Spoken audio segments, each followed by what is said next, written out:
तो गाइस, कैसे हैं आप लोग। आज का हमारा टॉपिक होने वाला है रेलवे। रेलवे मतलब उससे जुड़े आपके सारे डाउट आज क्लियर होने वाले हैं। जो छोटे छोटे डाउट्स हैं, कोई आपसे पूछ लेता है तो आप नहीं बता पाते हो, तो आज के बाद से आप हर एक चीज़, हर एक डाउट क्लियर हो जाएगा, आप सब कुछ बताओगे। चलिए वीडियो को शुरू कर लेते हैं। पहले तो आप लोग वीडियो को लाइक कर दीजिए, जिससे हमको लोग को मोटिवेशन मिलता है। चलिए वीडियो को शुरू करते हैं। बात करते हैं रेलवे पटरी बिछाने को लेकर।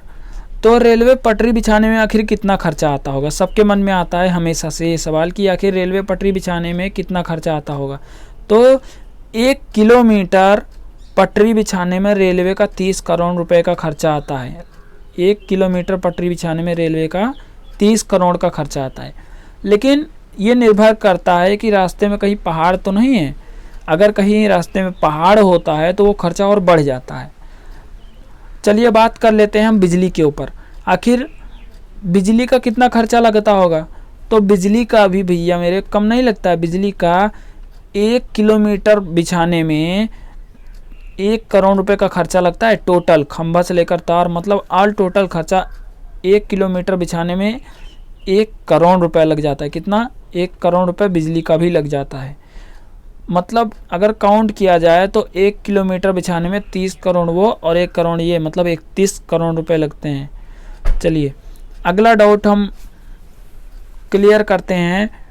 कुछ लोगों के मन में क्वेश्चन रहता है कि आखिर ये पहले जो लगे हुए हैं इनको क्या बोलते हैं। इसको स्लीपर बोलते हैं। तो स्लीपर पहले लकड़ी के बने हुए आते थे और अब सीमेंट के बने हुए आते हैं। आखिर क्यों? तो इसका कारण ये है कि स्लीपर पहले लकड़ी के आते थे, अब सीमेंटेड आने लगे हैं। बरसात के दिनों में स्लीपर जो है लकड़ी के होने के कारण ये सड़ने लगते थे। ठीक है, तो इसीलिए अब सीमेंटेड बना दिए गए हैं कि बरसात के दिनों में इनकी सुरक्षा हो सके। चलिए, आपने देखा होगा कि रेलवे ट्रैक के किनारे यहाँ पर, चाहे इधर साइड में चाहे इधर साइड में, कहीं ना कहीं आपको एक खंभा टाइप का देखने को मिल जाएगा, छोटा सा, और उस पर लिखे रहेगा 263/9 या मतलब कुछ भी ऐसा ही नंबर केवल लिखा रहेगा और कुछ नहीं लिखा मिलेगा उस खंभे पे। कहीं ना कहीं आप लोगों ने देखा जरूर होगा और सोचा भी जरूर होगा कि उस नंबर का क्या मतलब होता है आखिर। तो हम आपको बताने जा रहे हैं। मान लीजिए 263/9 लिखा है।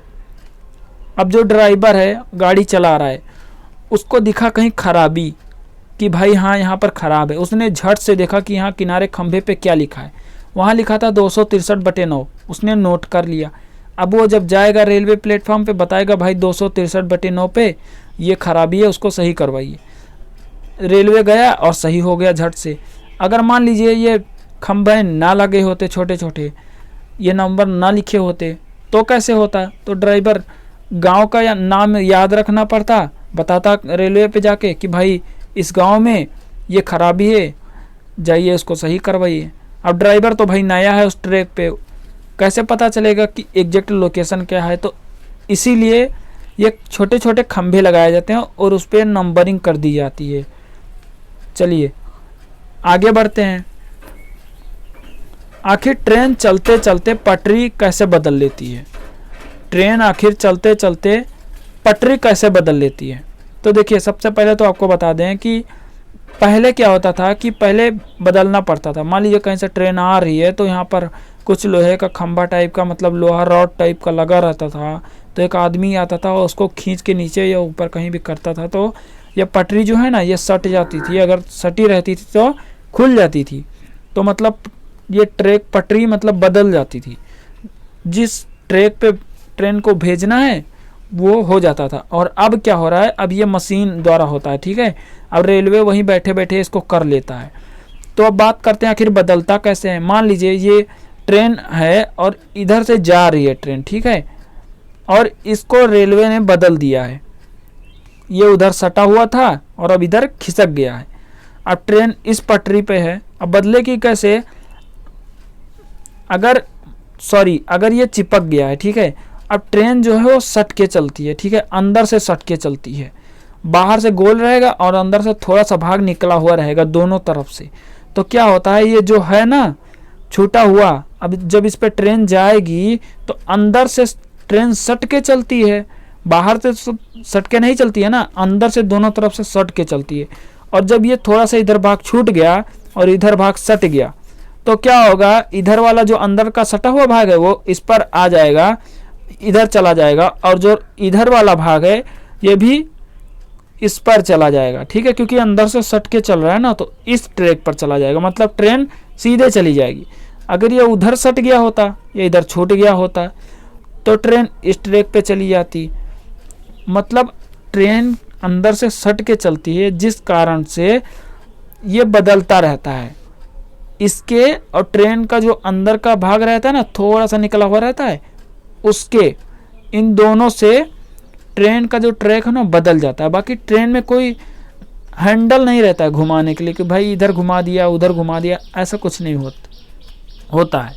ठीक है, चलिए एक और डाउट है वो भी क्लियर कर लेते हैं। जो अगला डाउट है ये देखिए, ट्रेन के आगे कुछ नंबर लिखे होते हैं, कुछ नाम और नंबर लिखे होते हैं, तो इसका क्या मतलब है? मतलब ट्रेन वही जाएगा?